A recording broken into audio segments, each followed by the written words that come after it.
pagi para dokter-dokter PPDS semuanya. Hari ini kita akan melaksanakan kuliah tentang pemeriksaan dan uji fungsi rehabilitasi pulmoneri.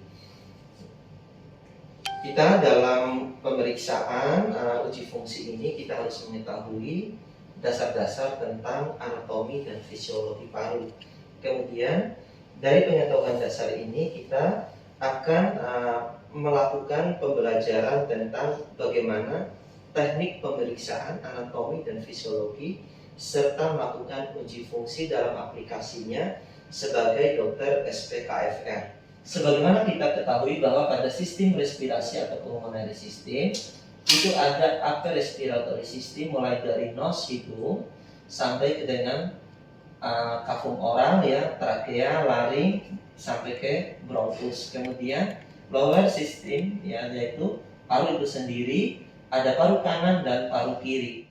Sistem respirasi dilindungi oleh dinding torak, di mana kita ketahui dinding torak ini atau dengan istilah thoracic cage dibentuk oleh sistem muskuloskeletal, yaitu tulang dan otot. Di mana tulang yang membentuk thoracic cage yaitu sternum, manubrium sterni, kemudian intercosta, dan di belakang adalah vertebrae torak. Dalam sistem respirasi kita tahu ada siklus pernapasan inspirasi dan ekspirasi.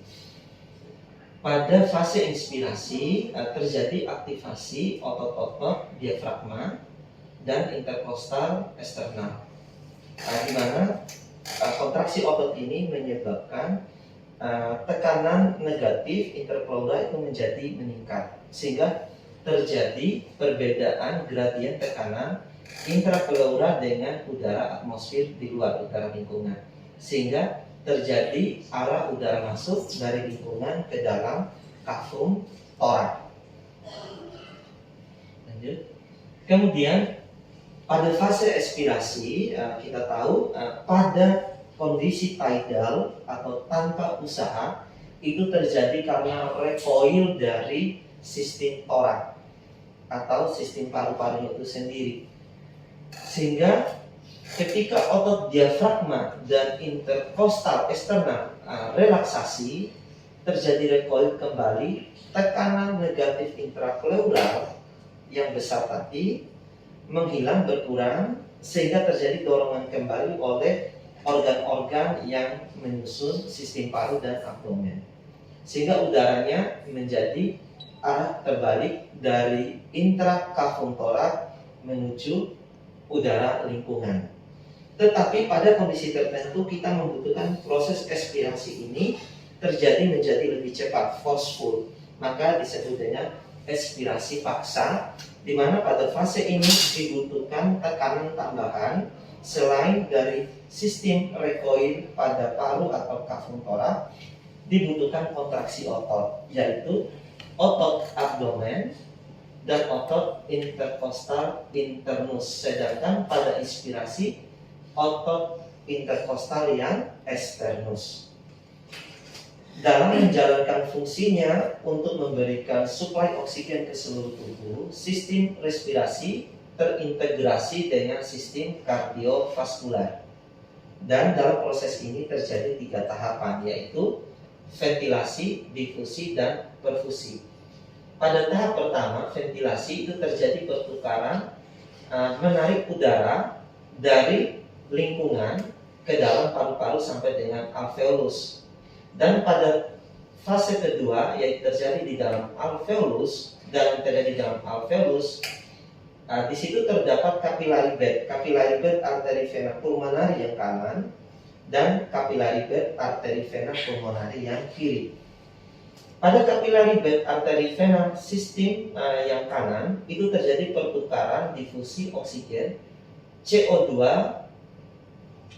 dari pembuluh darah ke dalam alveolus. Sedangkan pada capillary vena yang kiri itu terjadi pertukaran udara O2 dari udara alveolus masuk ke dalam capillary bed vaskular. Setelah oksigen masuk ke dalam capillary bed kardiorespirasi yang kiri, darah itu akan dikembalikan ke jantung, kemudian akan mengalami perfusi dari jantung ke seluruh tubuh. Dan inilah yang menyebabkan terjadinya mekanisme penghantaran oksigen dan protein dan nutrisi lainnya ke seluruh tubuh, dan di target organ terjadi mekanisme selanjutnya, yaitu di mana terjadi pertukaran oksigen terjadi pertukaran oksigen dari pembuluh darah menuju sel-sel tubuh, dan metabolit diantaranya CO2 dari sel-sel tubuh kemudian ditransfer kembali masuk ke dalam pembuluh darah untuk selanjutnya menjalani fase yang sama kembali ke jantung dan paru-paru untuk kemudian mengalami proses difusi selanjutnya. Setelah kita memahami tentang anatomi dan fisiologi sistem respirasi, maka kita membutuhkan skill tentang pemeriksaan paru. Ya, di mana pada pemeriksaan ini kita selalu membutuhkan step-step anamnesis, pemeriksaan fisik, pemeriksaan penunjang, dan uji fungsi. Pada pemeriksaan fisik kita harus selalu mengetahui tentang history of recent illness, history of past illness, history of family illness, history of comorbidity, history of medication, dan risk factor. Pada penyakit paru, risk factor yang paling penting untuk kita cari ketahui diantaranya adalah kebiasaan merokok, resiko alergi, paparan terhadap lingkungan, kemudian paparan udara kerja, dan lingkungan lainnya. Pada pemeriksaan fisik, kita harus selalu melihat bahwa pada fase inspeksi kita melihat bentukan dada pasien. Apakah pulse kering seperti ini kita cek, ataukah membentuk pola deformitas tertentu. Ya, kemudian kita melihat fase pernapasannya, inspirasi dan ekspirasinya, bagaimana gerakan dinamik dari dadanya, dinding toraksiknya. Kemudian berapa sih respiratory rate-nya, deepness dari inspirasi dan ekspirasinya, dan ritmenya bagaimana. Pemeriksaan fisik selanjutnya kita harus mengidentifikasi dengan tepat ketika melakukan palpasi, ya, perkusi, dan auskultasi. Ketika kita melakukan auskultasi dan perkusi, ini adalah titik-titik yang harus kita perhatikan dengan seksama. Dan kita bisa menentukan titik ini dengan memahami marker garis yang 3 tadi. Pemeriksaan dan uji fungsi paru-paru diantaranya yang dapat kita lakukan secara klinis, yaitu single breath count, di mana pada single breath count ini kita ingin mengetahui kemampuan pasien untuk menahan napas kemudian melakukan hitungan secara ritmik dari 1 sampai pasien kehabisan napas. Dan di sini kita memiliki range berapa single breath count yang normal. Kemudian chest expansion. Pada chest expansion ini kita ingin mengetahui bagaimana dengan dinamik thoracic cage-nya, kemampuan pengembangan dan pengempesan dinding dada, di mana kita bisa mengevaluasi elasticity dari dinding torak, ya, interkostal, sternum, dan vertebra, serta otot yang membentuk dinding kostal.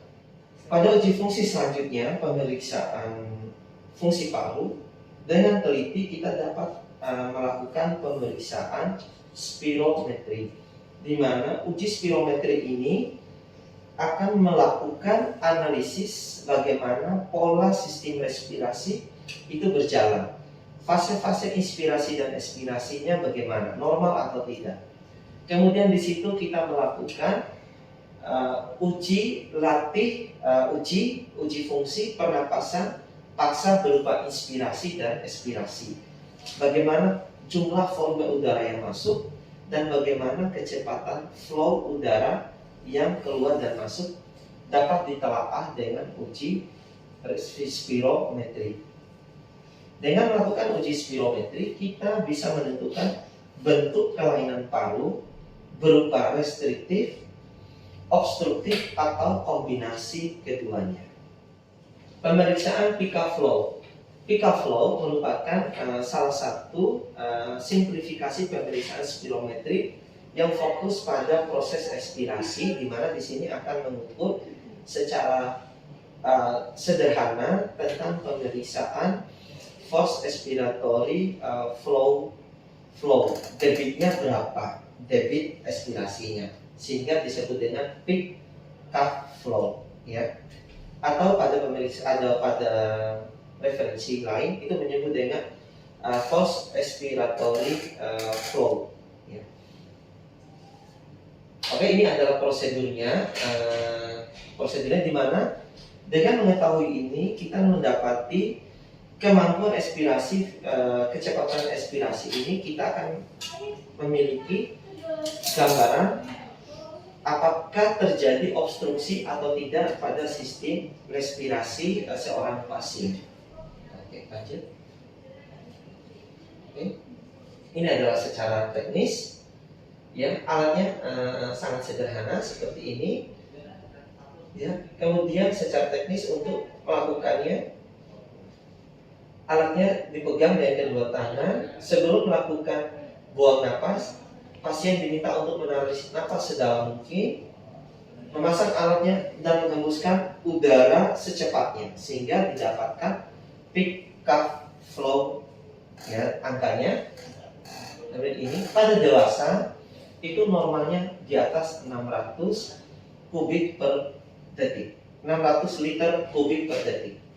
Uji jarak 6 menit merupakan uji fungsi performance kardiorespirasi. Jadi di sini mengukur kombinasi fungsi dari jantung dan paru-paru. Dengan melakukan pemeriksaan uji jalan 6 menit, kita mendapatkan gambaran klinis bagaimana performa endurance seorang pasien.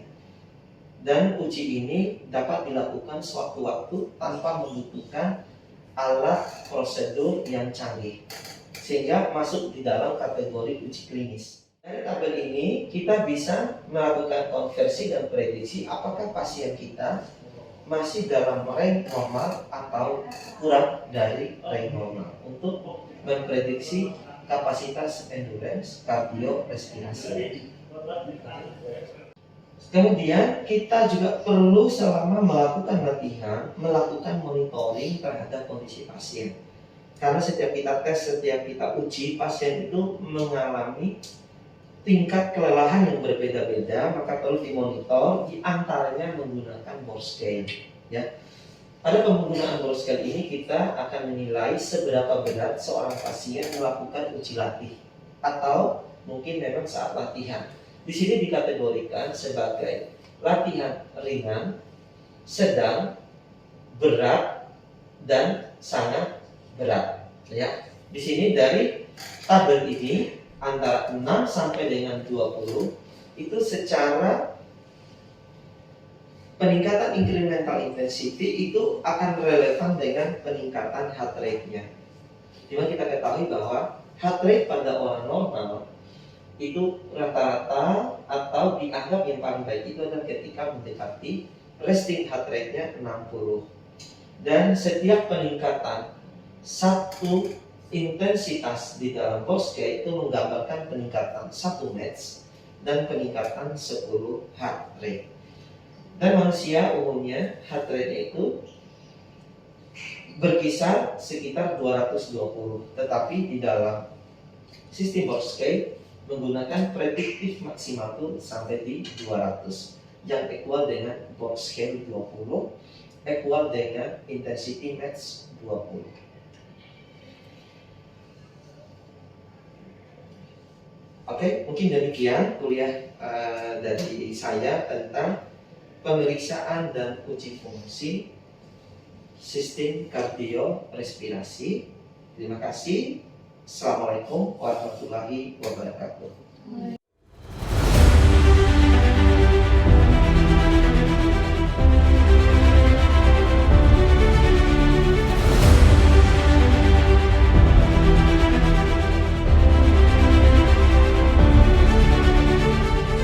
Kita akan melanjutkan ke pemeriksaan pemeriksaan fisik dan uji fungsi pada pasien kardiorespirasi. Hal yang pertama harus kita lakukan adalah melakukan inspeksi terhadap pasien dari arah depan frontal, lateral, dan juga dari posterior. Bagaimana dengan bentuk dadanya? Apakah ada kelainan bentuk, deformitas atau tidak? Kemudian bagaimana pergerakan dinding dada antara torak dan dengan abdomen, dinamiknya, dan juga antara torak kanan dan torak kiri, apakah ada keterlambatan atau ketertinggalan pergerakan dinding dada. Ya, begitu juga kemudian kita mengevaluasi kedalaman napasnya, dalam atau tidak, cepat atau tidak. Ya. Setelah kita melakukan inspeksi, kita melakukan palpasi dan perkusi. Ya. Kita perlu melakukan perabaan menggunakan telapak tangan untuk merasakan getaran atau pergerakan dinamik dari dinding dada pasien, atau dapat juga menggunakan sisi ulnar dari telapak tangan. Dan pada saat ini kita juga melakukan pemeriksaan fremitus dinding dada dari depan dan dari belakang, dengan meminta pasien untuk mengucapkan kata-kata yang terutama mengandung huruf S, misalnya 99. Coba sebutkan Dr. Jen, 99. 99. Yang keras? 99. Kemudian dipindah area dadanya, lakukan 99. lagi 99. Oke, seperti itu. Kemudian kita lanjutkan dengan pemeriksaan auskultasi dengan bantuan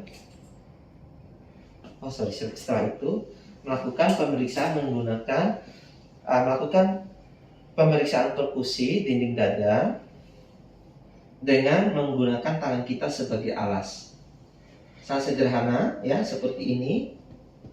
Dan kita memperhatikan suara yang kita dengar, apakah sonor atau dull. Dan area yang kita perkusi atau yang kita auskultasi nanti itu mengikuti 3 garis, yaitu mid sternal line, mid clavicular line, dan anterior axillary line.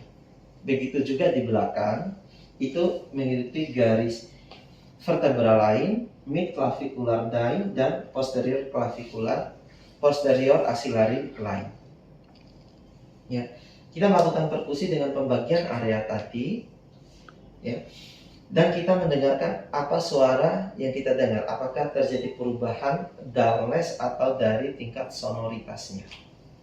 Setelah melakukan pemeriksaan perkusi, kita juga melakukan pemeriksaan auskultasi. Ya. Dan sama dengan memperhatikan pembagian area tadi, sama kita lakukan perbandingan antara sisi kanan dengan sisi kiri pada pasien. Kita selesaikan area di depan, ya, dengan membagi minimal area tadi. Kemudian kita juga melakukan pemeriksaan di lateral dan juga pemeriksaan di area posterior, ya, kanan dan kiri. Ya. Setelah kita selesai melakukan pemeriksaan fisik dasar ini, kita lanjutkan dengan uji fungsi respirasi. Di antara alat-alat yang kita miliki hari ini yang dapat diaplikasi secara mudah di klinis, yaitu diantaranya adalah insentif spirometri, kemudian Picaflow, kemudian maksimum inspiratory pressure, maksimum expiratory pressure device, dan juga pemeriksaan yang lebih sederhana lagi, yaitu melakukan pemeriksaan dinamik dinding dada dengan menggunakan meteran untuk mengetahui pengembangan dan pengempesan dada saat inspirasi dan ekspirasi maksimal. Ya, kita lakukan pemeriksaan pertama menggunakan chest ekspansi dulu ya. Seperti biasa Dr. Jen lakukan inspirasi dan ekspirasi secara mendalam. Oke, sekarang lakukan, ini sama-sama senti ya. Kita melakukan pemeriksaan di pengembangan dinding dada. Nanti boleh diskusi, bertanya untuk melakukan revisi kalau ada kesalahan. Nah, ini inspirasi maksimal, expirasi maksimal, Dr. Jen. Lagi 105,5, expirasi, buang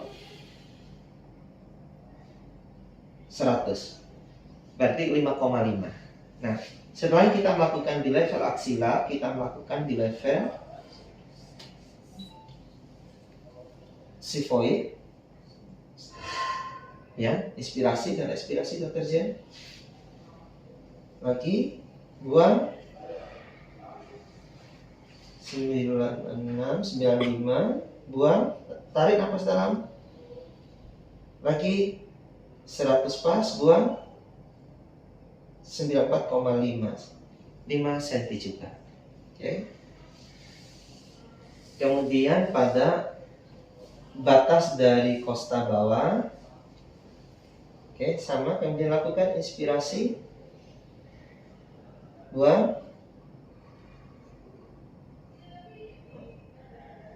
abdominal breathing, Dr. Sen. Buang 3 cm. Oke. Setelah kita mengetahui berapa senti pengembangan dadanya, kemudian kita melakukan pemeriksaan insentif spirometri untuk mengetahui berapa flow udara pernapasannya per detik. Tarik nafas dalam lagi, Dr. Jen. Oke, 3 bulan. Berarti kecepatan udara nafasnya 120 cc per detik yang diukur menggunakan insentif spirometri. Ini adalah udara inspirasi. Tuh, lakukan inspirasi dalam, kemudian tiup secara maksimal. Tarik dalam, tiup secara maksimal. Ya. Coba dulu latihan tarik nafas dalam dulu beberapa kali.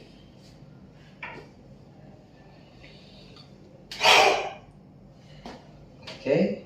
Kemudian marker dari alat ini akan berubah mengikuti kecepatan atau kekuatan tiup expirasinya. Kemudian kalau tadi mengukur kecepatannya, maka alat berikutnya adalah untuk mengukur kekuatannya, berapa kekuatan napasnya, yaitu dengan melakukan ada tahanan pegas di sini. Baik, kita cobakan yang ini adalah yang untuk yang inspiratory pressure. Oke, ini kita bisa melakukan perubahan tekanan di sini, ya. Berapa pasien mampu melawan tekanannya, ya. Lanjutkan. Oke, kita akan mencoba pada 13. Coba dilakukan. Ini adalah inspirasi, Dr. Jen. Buang. Tarik kuat. Nah, masih bisa masuk. Berarti masih lebih kuat dari 13. Kita naikkan lagi ke arah. Mungkin kita boleh naik 22 atau 33 atau langsung ke 55. Tidak apa-apa. Ya, kita coba ke 18.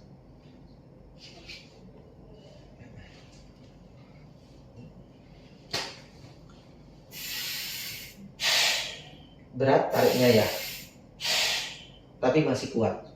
Oke. Berarti ini minimal 18. Alat ini berada di batas 20. Jadi pada dasarnya ini masih cukup baik. Demikian untuk pemeriksaan uji fungsi kardiorespirasi dengan menggunakan alat-alat pemeriksaan. Saat ini selanjutnya kita akan melakukan pemeriksaan uji jalan, 6-minute walking test, dan uji jalan lainnya untuk mengetahui performa endurance kardiorespirasi.